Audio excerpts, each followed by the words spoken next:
Yes, For thank those you. that didn't hear, I'll just go over it real fast.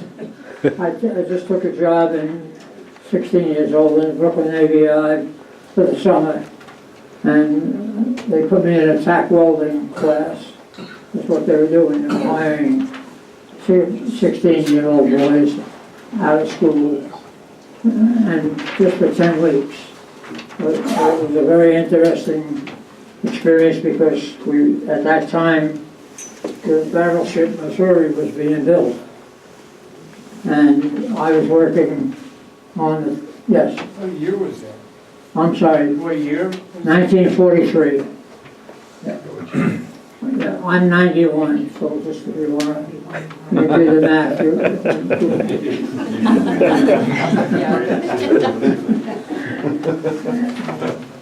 And after working as a tack welder, you had a ship fitter, first class ship fitter, who would instruct us, where they wanted the welding and so forth and so on. And the riggers would bring that big siding of the ship on, and the ship fitter would give us a signal, and we would train how far, just lay in a small 6-8 inch weld. And then the professional welders came in, and they did the job. So I had the experience with my wife. We saw the Missouri in Bremerton. We were on a vacation. And I said, I'm going to take you up and show you where I welded, but you're not going to see it.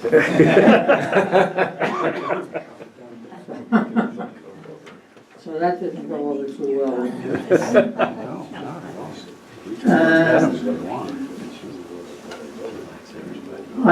When I volunteered in 1944 to go in the Navy, I volunteered for submarine duty, and I was told, okay, fine. But when it came to pass that I was to report, and I reported with some 24 other fellows in there, they called my name out, and an officer came over and said, Frank, there's been a change.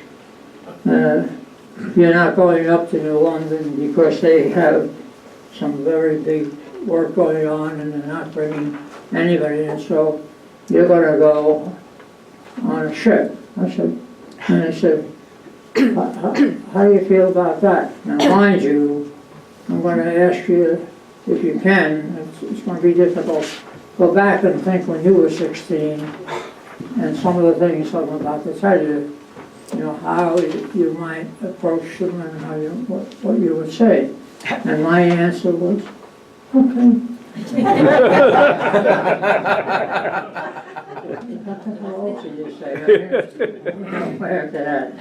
So what happened then, I wound up, all of the people at that time that lived where I lived, as you can tell, back east. We've lived in Colorado some 53, 54 years. Right here, 35 years in Boulder and 18 years in Bloomfield. But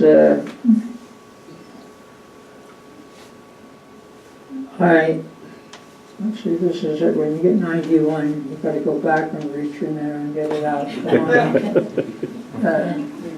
What happened is I went through basic training. All of the people before me that I knew of and lived in Queens or any of the boroughs in Manhattan, they went through training in Sampson, New York. And Sampson, New York was some 9 hours north of New York City and Queens and the other boroughs. And they said, well, you're all going to Bainbridge, Maryland. I said, where the hell is that? I truly didn't, at that age, I hadn't been in too many other states. But lo and behold, Bainbridge, Maryland, I find out, was 2.5 hours from where I was, and I said, that's a winner. I was very fortunate. What happened when I did get over the basic training, it's a story that is going to shock you a little bit, because we had a barracks, beautiful barracks, up and down, 2-story, and they'd have units of 100 sailors, to be sailors. We were the apprentices. What happened is, one of we were on the first floor, first level, and it's just like a big, extra large building, and the people, the units that were up on the second floor, were coming back from lunch, and they passed the officers' quarters where the officers resided, and marching back. You marched to and from naturally, like I'm sure you're familiar with most of these people are.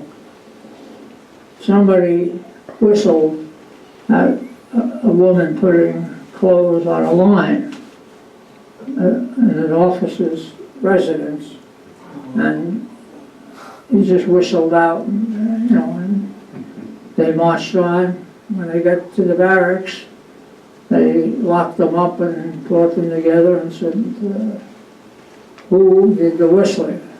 We want to know who it was. Now, mind you, they had 102 people, I think it was, I know them within 1 or 2, in the barracks above.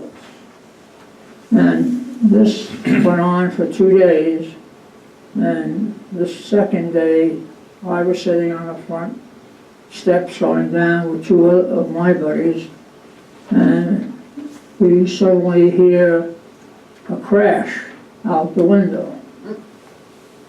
And out the window comes the screen that was there because of this summer, and a body. And the body goes down, lands on the ground. The fellow gets up, he walks 2, 3 steps, goes down, he's dead. He's dead. They locked the whole group up, and this group had more experience. They had been through training, I think 2 weeks in advance of what we were. What they did immediately was they said, we want to know who it was that whistled. And 2 days later is when this occurrence happened.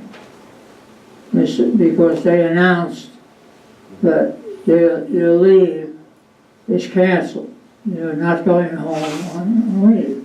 And mind you, most of the people that I can say that I met with our group, which was similar, 100, were men that had children. I and a buddy of mine that we went in the service together were single, and we didn't have anything to worry about. That's like these folks that they were dying and looking forward to going home. There was no question about that. We all knew that. So much so that I'll touch upon something we did to help 2 of them get home. But they locked them down, and they brought the FBI in.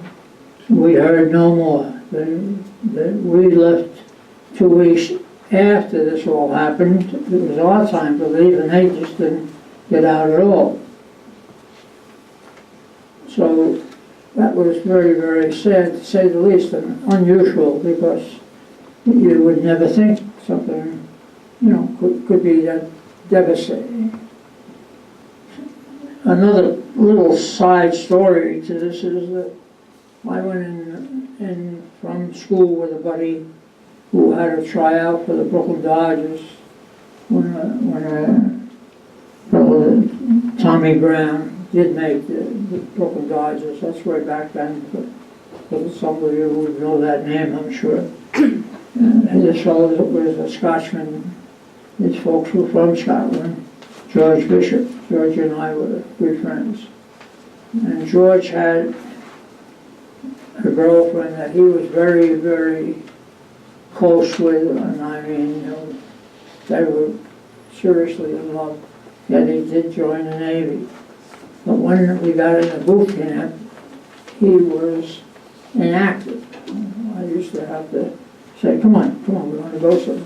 No, I just want to lay here. What did I do? Because he is such a friend, I pulled him out of the bunk. And as I pulled him out of the bunk, he went and he slapped me and I slapped him back. I knocked his glasses, he wore glasses, knocked his glasses off his head. And he broke. And I said, oh God, George, I didn't mean to do that, so forth and so on. About 4 hours later, George came to me and said, he's kissing me on the cheek. I said, what the hell are you doing? He said, I'm going home. They're giving me 3 days to go get my glasses. I'm going to see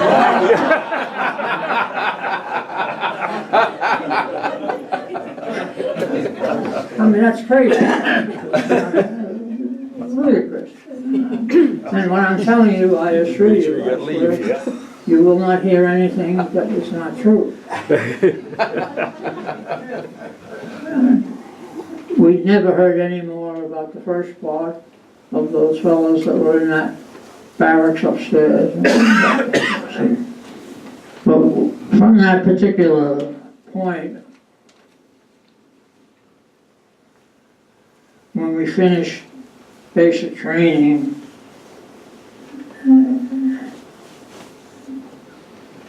I just wanted to cover one other point. Okay.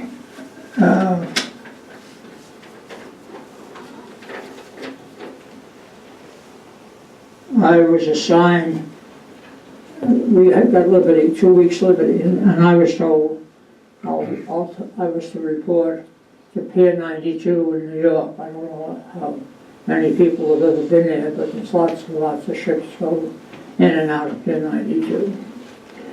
And I went over there, and you're in a big building, and I see at least there had to be more than 300 sailors waiting, going on ships. You think it was you were in a place where trains go in and out, like, you know, they were all waiting. You know. And I'm looking for my ship, and my ship is not there. So I said to myself, what am I supposed to do? You know? I said, well, you're going to have to wait here till the ship comes back. I said, well, where is it? Can you tell me? Oh, no, they're just up in Maine. They'll be back here in 2 days. You just stay here. Stay here. I live in Queens, which is a half hour away from where I'm at in Manhattan. And I said, no, this doesn't work. I said, I missed it. I said, this is a meat shopping place. These guys are all, you know, they were making noises, and you knew you weren't going to get any sleep. So I did a thing I shouldn't have done, and I'm telling you the bad and the good. I'm not.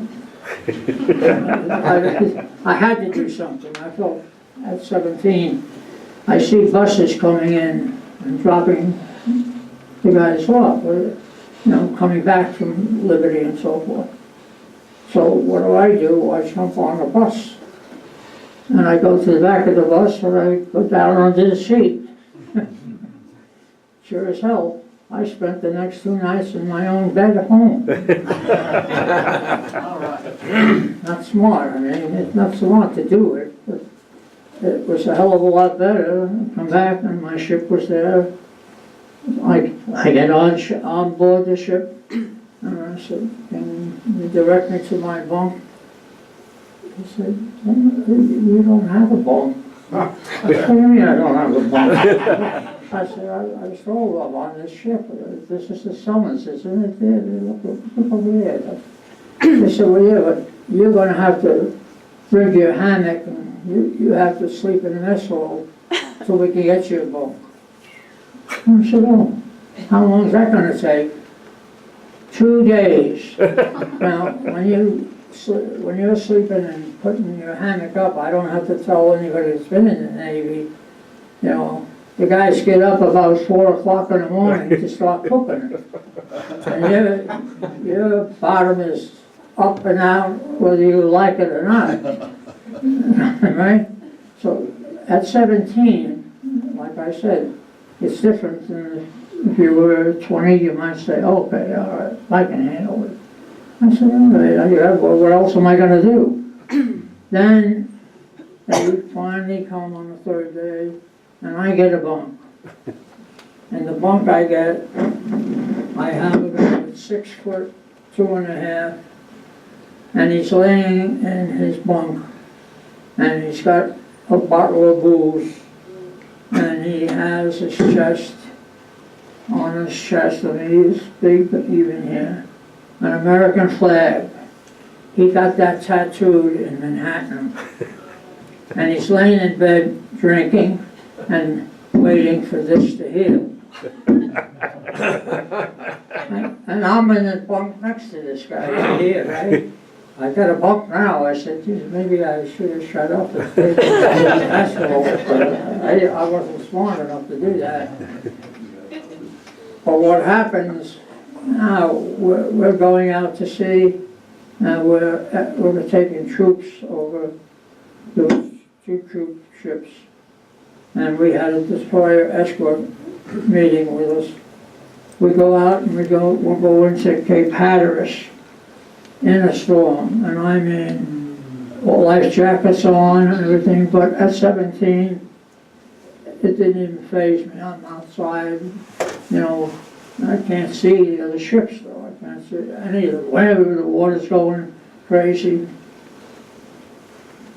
I'm sure the skipper or the executive officer said, we have to get the entry, and I couldn't even say the word for it, but the hatch door, you exit and enter on that ship that was flapping. It was unlocked. It couldn't be locked, evidently. So what they did is they got a younger, a fellow that was like myself, just aboard ship a year. And they got this guy and called him, that was my bunkmate over here next to me. And he gets up and he goes out and they give him rain jackets and everything, and they got wire to run out there and put that on, lash it up and just keep it till things calm down. I'm sure they would have been able to repair it. But what happened is, while they're leaning over and putting this wire down, this Texan, that's what he was, the big fellow with the American flag, this is still not healing up here. As you know, it's not like today where they put them on and can take them off. Okay, he had bubbles and all this, because I had to see him. I'm looking at it. Ooh, I don't know what's worse, the booze he's drinking or the bubbles on his chest. Lo and behold, they have him holding this little 5 foot 7.5 guy, and he's laying over the side as the ship is going this way, that way.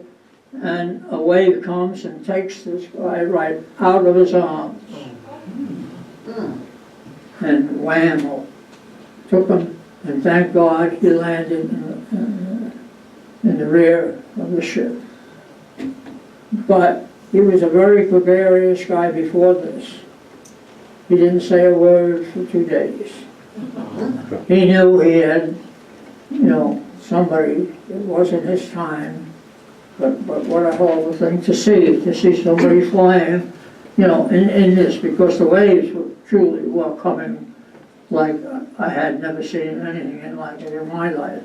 And those of us that were up on aboard to see it, on the deck, just went, because we thought he was a goner. But thank God he made it.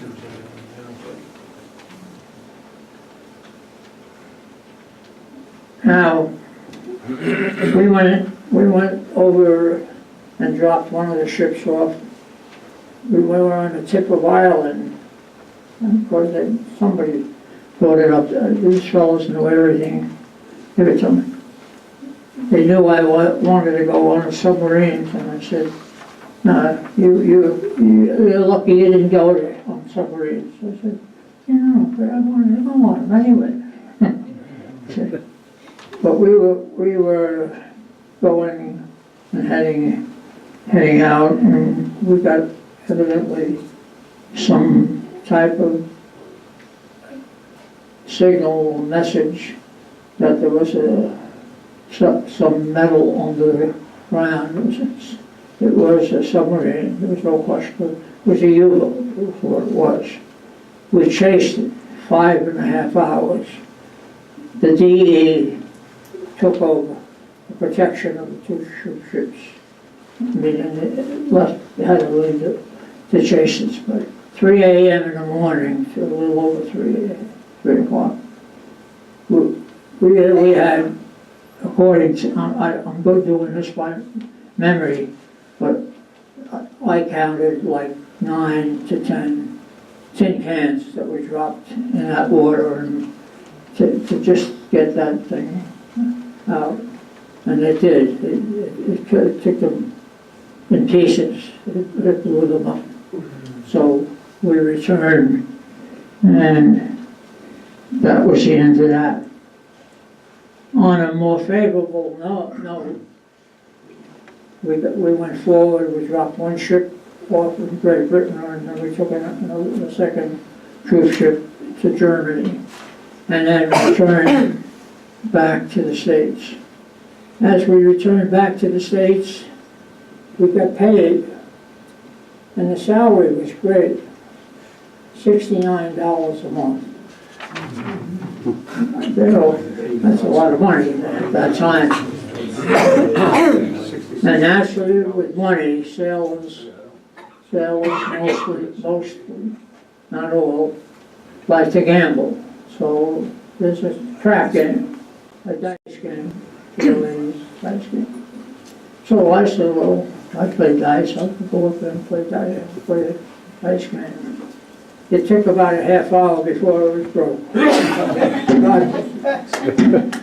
So here I am. It's not time to go to sleep or anything like that. So I said, well, I'm upset now. I lost my money, but I'm going to go back. And Kent can attest what this must have been like. I go out and I said, oh, because the mess hall is where all the gambling goes, which those of you in the Navy probably know. I go out and I said, well, I'll go back and I'll read or do something. There's no lights, there's just the moon. I'm walking, and there's a catwalk up which I'm walking. I'm not hanging on to the wire because look, I'm a sailor, you don't have to.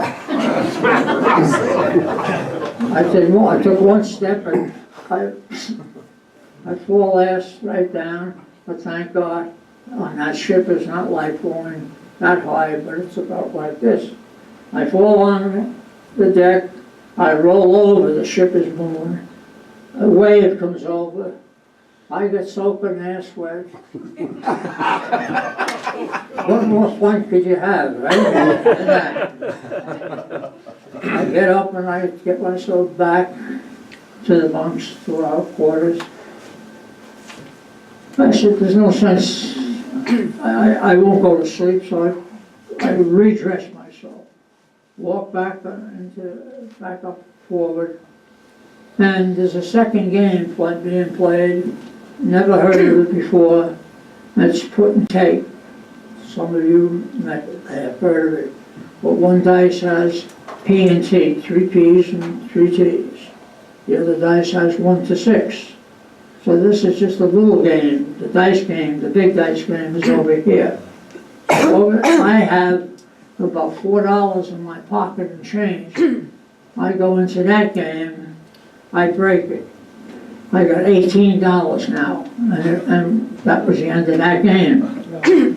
So what do? I go back into the thing, right? I haven't learned my lesson. to his guy, go back to the dice game, and 2.5, 3 hours later, I'm the winner of $1,700. Mind you, and this was, I swear to you, this was the gospel truth. Here I am, 17 years old. I got a mother that if I sent the money home, she'd have spent it. No question, none whatsoever, none whatsoever. I got a belt though. I got a money belt, and you know you can't put $1,700 in a money belt, but I put it in. Thank God I had made a good friend who got a hold of me, and he was the laundry. He was responsible for the laundry, and I'd been aboard ship for about 3 years. He says, Frank, you're going to be having guys coming and wanting to borrow money from you. So if you're with me and you see me look the other way, don't give them the money because you'll never see it again. But if they're okay, I'll look right at them. And that's the way we played that game. And it worked. It worked very, very nicely, you know. But then we come in to port, and I'm all dressed because it was my mother's birthday when we landed back in the States. And the skipper, I asked if it's all right, I wanted to call my mother. He and I get off the ship, and in Pier 92 you walk, it seems like a mile, but it's probably a half mile. I go with the skipper because he had to make a call. We get down, we make a call, my mother was elated to hear from me, and he comes out, the skip comes out, and we're walking back to the ship as half of the ship is going on liberty now. And they're coming down this long, long hall, and as they're walking down, one of the guys right away says, hey Smitty, you lucky SOB, you hit the anchor pool. Well, you'd have to be in the Navy to know what the anchor pool is. What they do is they have envelopes, and they put numbers 1 to 60 in the envelopes, and they sell them for $2 a piece. And when the ship is in port, it's logged in the master book, whatever it is, and then they open the envelopes, and whoever has the number, let's say it's 241 in the afternoon, 41 is the winner of $100. So they say, you won the anchor pool. I said, oh no, please no. I mean, this is not the way you make friends. I mean, you just took most of their money. Honestly, and what I left out of this was, I did skip over this. As that ship was going in and getting ready to drop anchor, it's like, it only takes maybe a half hour, but it's like a year, I swear to God. It just moves, it moves. These guys have got me, and they said, you're going to give us a chance to get our money back. Well, I'm all dressed, ready to go and call my mother, right? And here we are standing there, and I'm throwing the dice 7. I'm throwing the dice 11. I want to lose. I don't want to win. I don't want these guys to hate me any more than I've done because of what.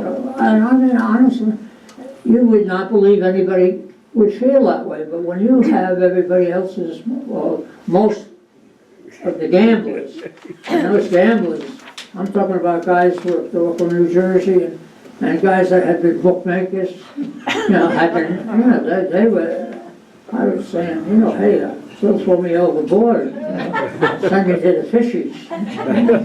So that was,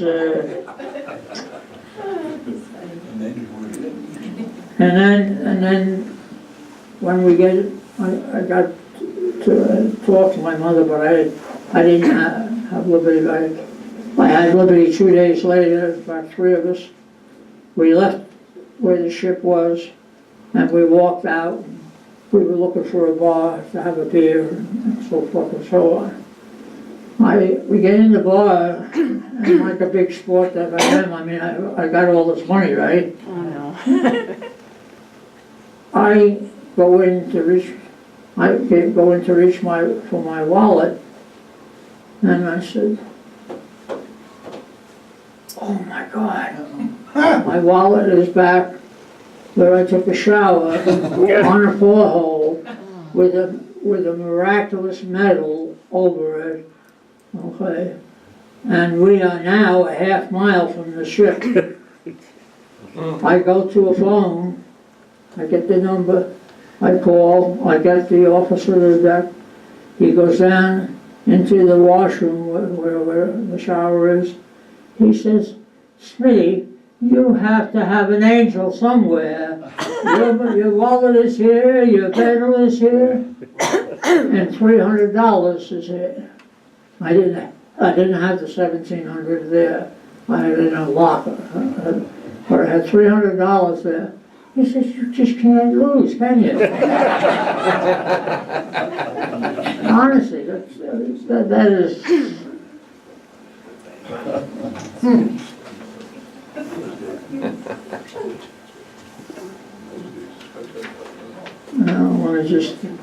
I want to take you to something that is much more serious, because things went very, very well.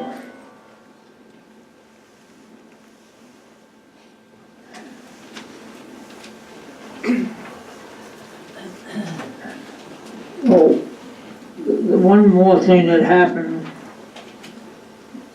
was that we had a mailman aboard ship, like all ships have mailmen.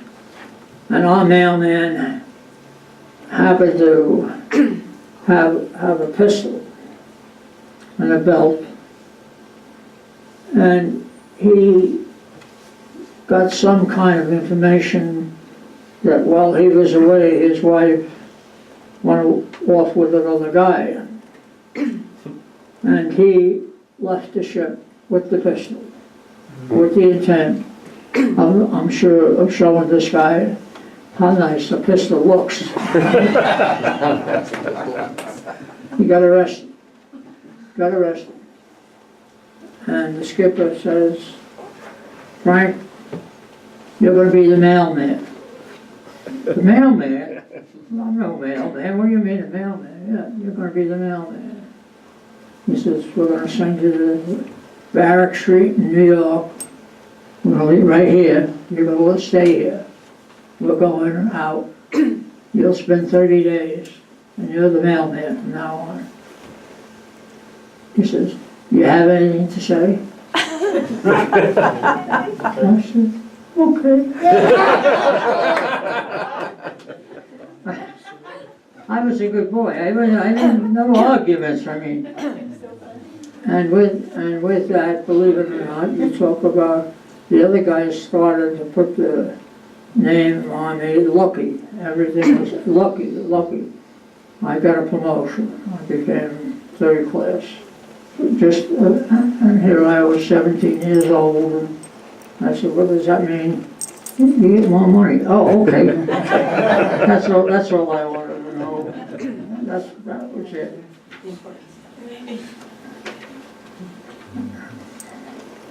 And what happened,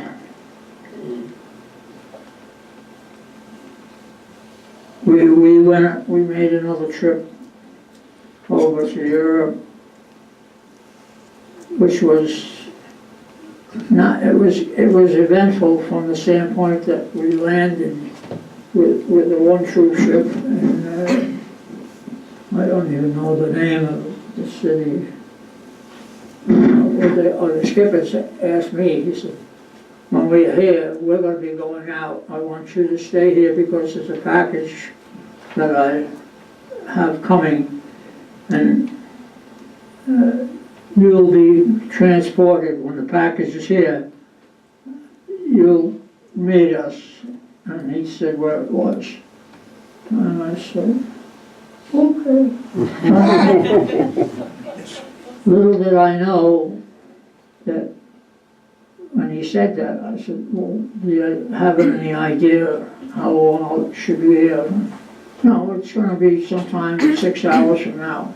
Well, about 3 hours later, a truck comes in, and here's the truck, and the fellow says, yeah, you have a package for the captain of the Somers. He says, yeah, he says, you can sit here or you can sit in the back. He says, there's seats and chairs in the back. Well, it was a truck, a good-sized truck, and it had inside of it a bench like this. I go in the back and I look up, and this was God, there's about 16, where's that little lady? Wafts. I said, there's 16 of them, and I'm standing here with this package, and they're screaming. I swear to God, they saw me, just, you know, American sailor, and these were English women. I thought the English women were wafts or something like that. And I ran back to the front so fast, I'll tell you. I said to the guy, and don't you dare tell me I have to sit back there. You know? I was scared, I'm not kidding you. If you saw 14 to 16 women sitting around on a bench like that, and they see a man, it's just like a man, if there's 16 men, who, you know, and the woman who came around, I think the men would have something to say.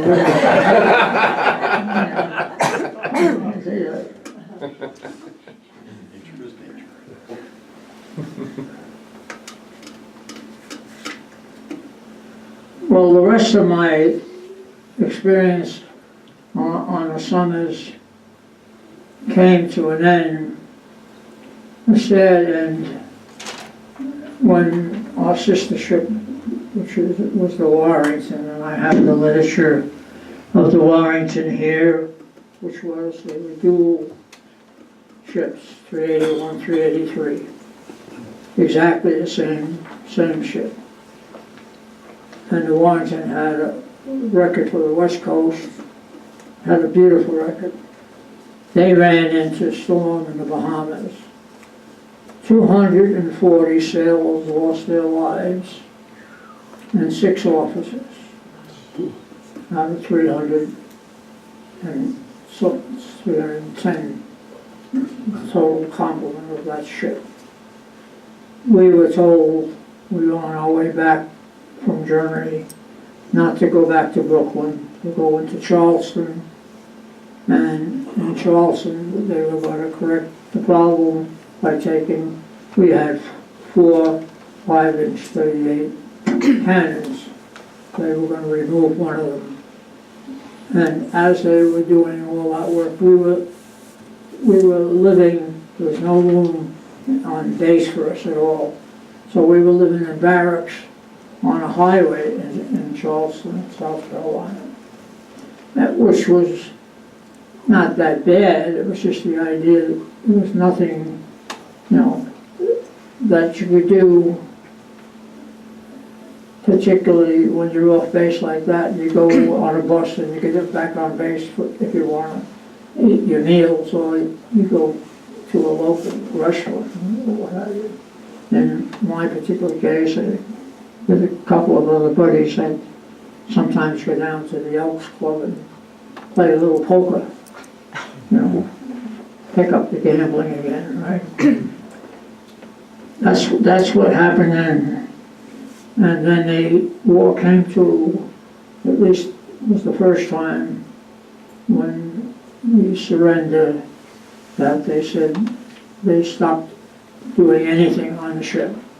They sold it to the Gillette Razor Blade Company, even though it says, it mentions on the literature that I have, they don't mention Gillette, but I was told that Gillette bought it. So I shave with Gillette Razor Blades in my I'm doing that. And then what happened is the skipper said, look, you asked to go into submarines, I'm going to send you to New London. New London is open. You're going back to, you can go back there and get what you wanted originally. And our skipper was a great guy, outstanding man, truly. The only time he ever got in trouble was, and this happened when I was back in New London. I heard about it. But when I got there, they said, look, we don't have any special assignment. You're going to be driving, you have a license, it's a job.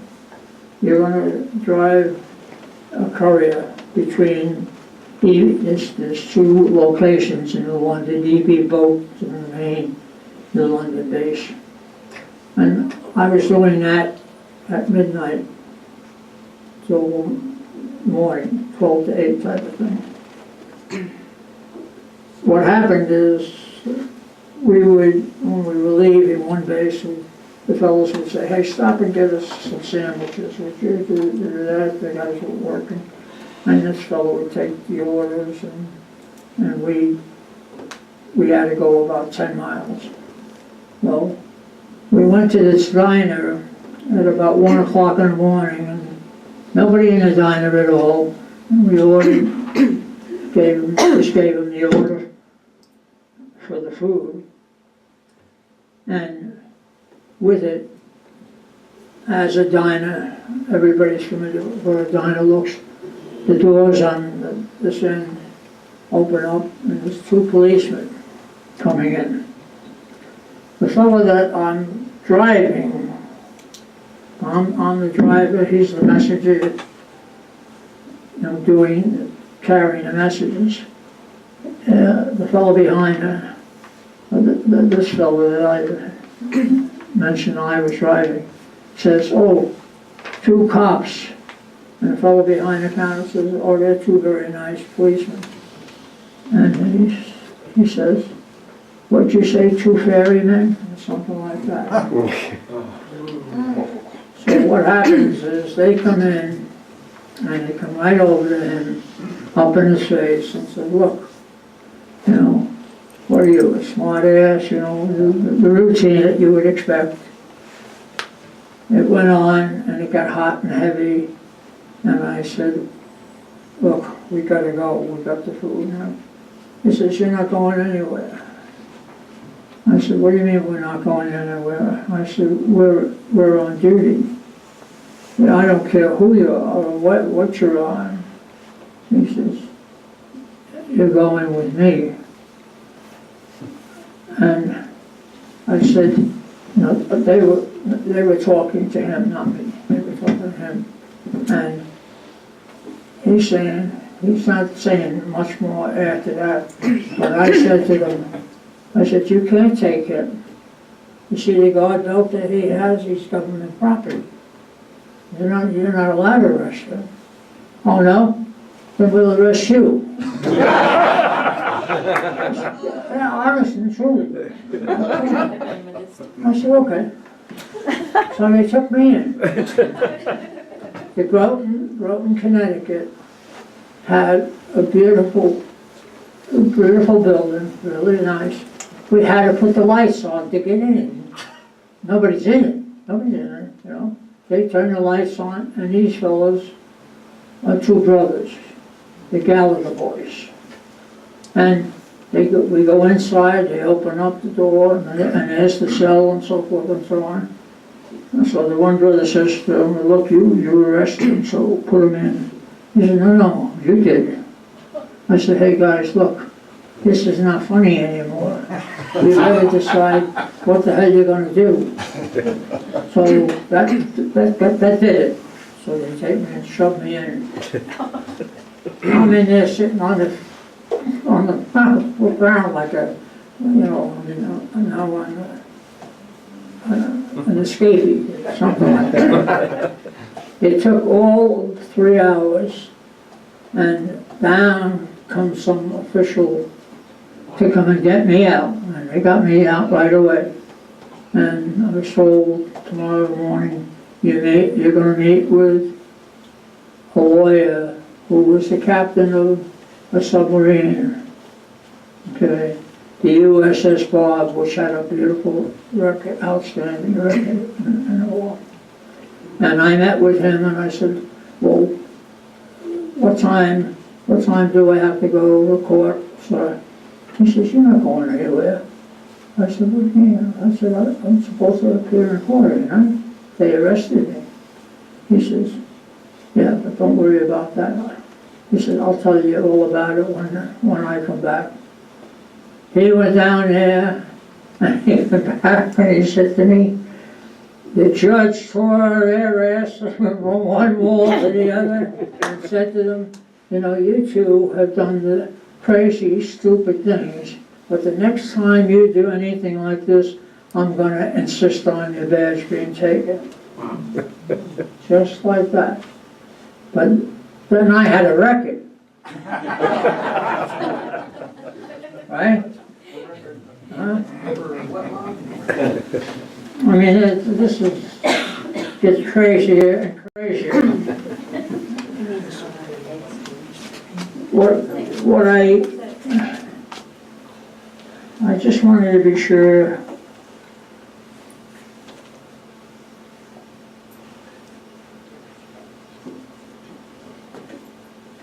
I'd like to just mention the biggest thing my wife and I have done. We have 7 children, 13 grandchildren, and 15 great-grandchildren. But our whole life has been wrapped around children. That's it. It isn't the Navy, it isn't the war, you know. But my wife was 22 years a CASA, court-appointed child advocate. I was president of Attention Homes in Boulder and started Partners, which is another working with children for about 7 years. Both groups. That's been our lives, is, you know, the happiness of that. And before, and I have to say this honestly, before I met my wife, and I'm talking about, we didn't meet, we went to school 2 blocks from one another in Manhattan and lived, it would be like being in Walmart and coming here to Broomfield. We never saw one another. She saw me once with a girlfriend. She says, I didn't remember that. Because I was just meeting her one time and saying hello. But I had a ring when I won that $1,700 that I mentioned earlier. There was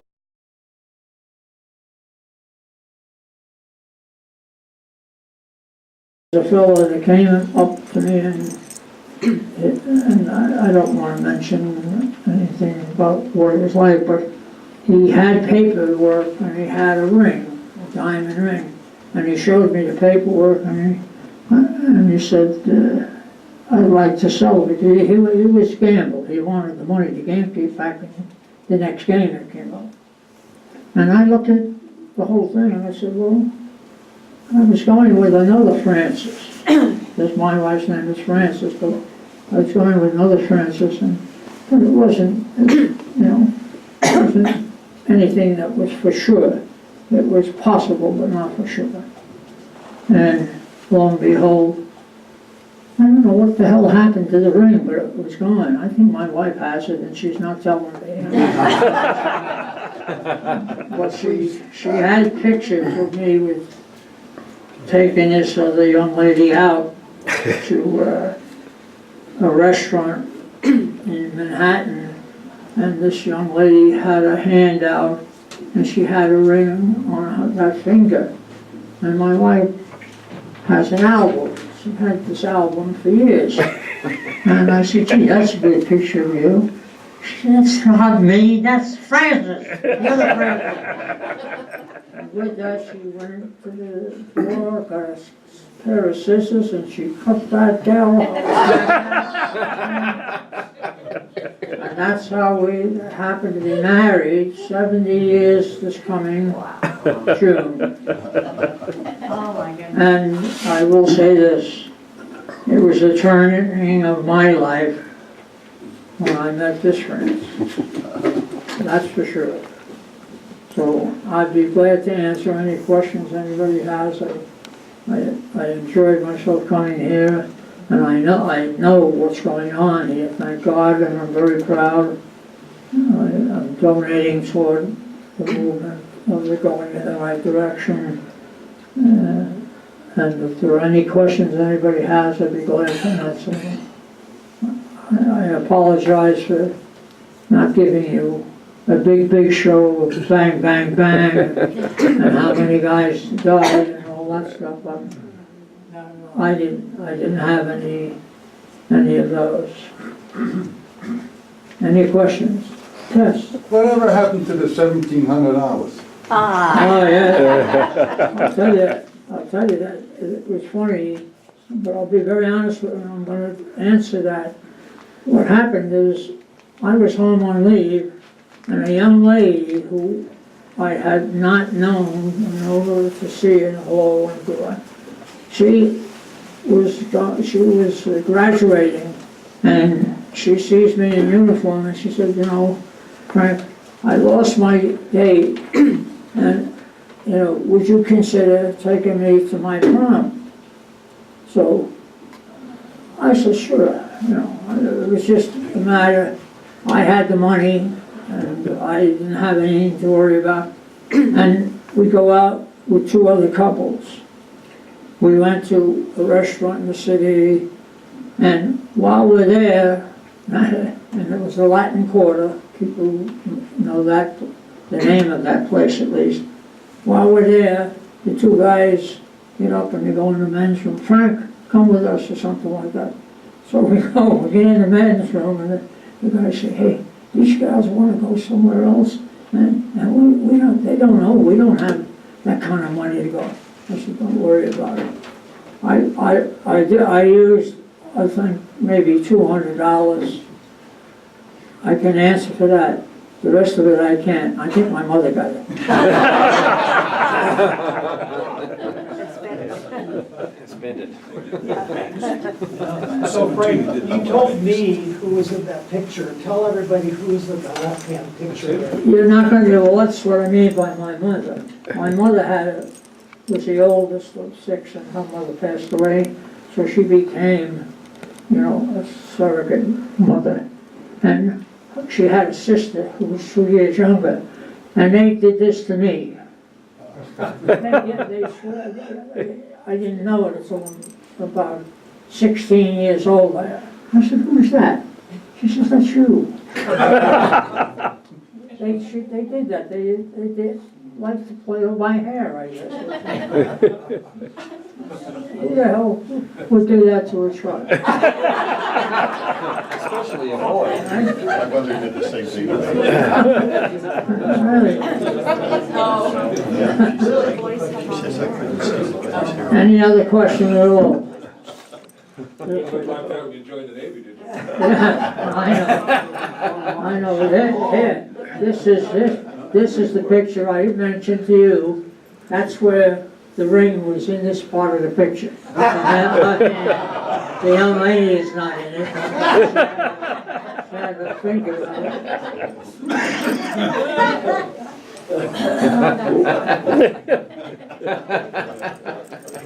No. She could have to give up and get that. Yes. What do you think of there were a couple of collisions of our Navy ships off the coast of, was it China? China? Recently? Yeah. Japan. Yeah, Japan. What do you think of the cause of it, or do you think it's, you know? It's, I think it's just trying to get our attention, that's all. It's an attention getter.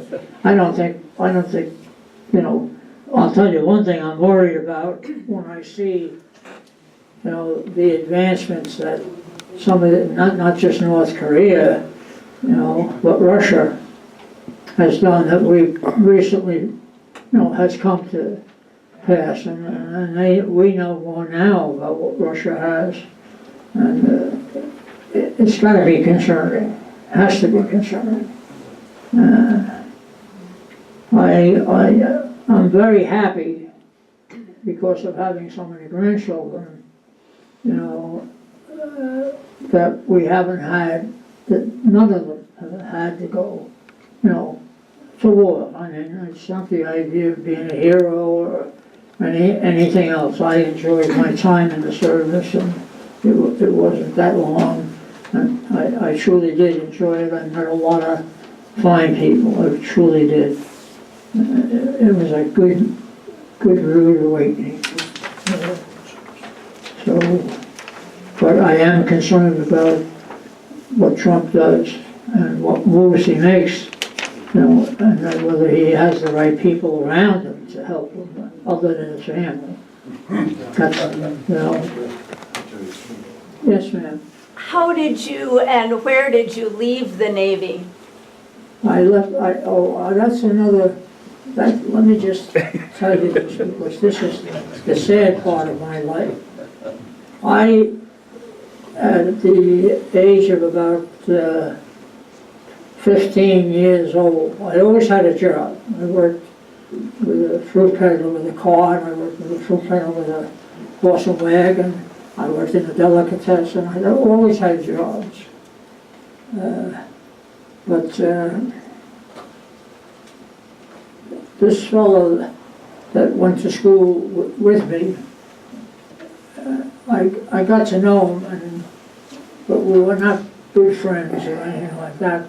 But we went to buy fireworks before 4th of July, and from where we lived back east, we'd take a train to the furthest point, and then we'd hitch on the back of a truck to go further out. You had to get out of the city because the rules were they can't sell fireworks in some cities at all. Well, we went out on this particular train, got out, got off, and then we were hitching back on a truck. And I got on a truck with this fella. He's up here, I'm down here. And the back of the truck has ice on it. It's a long truck, like you commonly see on the road, like a Safeway truck or a King Soopers truck. And I have my hands on the back piece laying down where the ice is, because I assumed there was, some type of fruits or vegetables being taken care of that way. So I have my arms like this, I have my feet on the thing underneath there that used to say fruit off or something. So I'm bent this way. And the truck we're on, he's sitting up on the part of that dashboard or back piece. The truck takes a left-hand turn. He says, "Get off, they're going straight ahead." I'm like this, too late to drop off. The truck made the turn. The truck gets moving, and it's moving, and it's moving. And this is a 2-lane, good paved road. And I'm saying to myself, where the hell am I going to go now? This is and I look to the right, and I see a golf course and grass and things like that. I said, well, maybe if I put my feet here and go that way, this will be fine. Because I can't hold on the way this guy's going. I don't mean he's doing 50, but if he's doing 35, I don't care what it is. So what do? I put my feet down, and instead of going there, I go right under the truck, and he goes right over me. And I just scrape my whole face on the side. I go up, get up, the truck goes on. I go to the other lane because there's no other cars at all. And one car comes, and the fellow has to stop because I'm standing in his lane, or he picked that truck. And he says, what happened? And I explained to him briefly. And he says, well, get in the back. And in the back is a police dog. And the police dog's barking at me because I'm bleeding. I should have been dead, never mind bleeding. I'm serious, I could have been dead. They take me back to the crossroad where the truck made its turn. My friend is inside. This lady's outside having lunch. It happened to be a good time. They see me, they said, what happened? I said, oh, I fell. You know, I didn't give them all the details. They're coming with us. They took me into a first aid station and they put me, I don't know what the hell they call it, but something to stop the bleeding. My friend gets back out that I'm with. I say friend, he wasn't that much of a friend, but here. And another guy comes over and says, how the hell did you guys get way out here? And then we explain. We took the train, we hitched on the back of the truck. He says, well look, I'm gonna take you back and you get on a train and get back where you belong, you know? We get on the train and the 8th Avenue in Manhattan was new then. They have, it's summer, as I said, we're buying for 4th of July. The wind is coming between the train and it's burning me, my face. This guy's sitting next to me and he's as tall as my son here.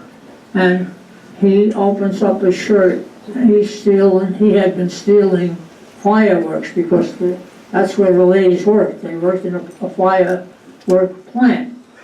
I turned around and I smacked him on. What's the matter with you? He went like this. I said, after what they did to me, you're stealing from them, and that was all I saw of that guy until I got out of the service. At Lido Beach, Long Island, I went out, I just was going out and I bought a paper. His face was on the front page. He and 2 other fellows killed a soldier and the soldier's girlfriend in Central Park in New York. The soldier beat up on the 2 guys, but this fellow's name was Kabursky, Ed Kabursky. He hit him on the head with a gun. It took them about 2 months, and it's unbelievable. A detective from finding something in a sewer got a lead. How the hell it came together, I didn't have all the information, but they, believe it or not, they went to the chair in less than 2 years. Not like today, you know. Yeah. Right? Well, thank you. Thank you very much for your attention.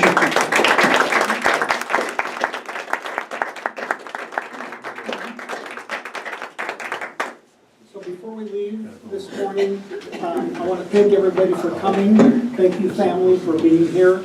And I want to present to Frank one of our Museum Challenge coins for his great talk today. Thank you. And thank you, Frank, very much. Thank you. So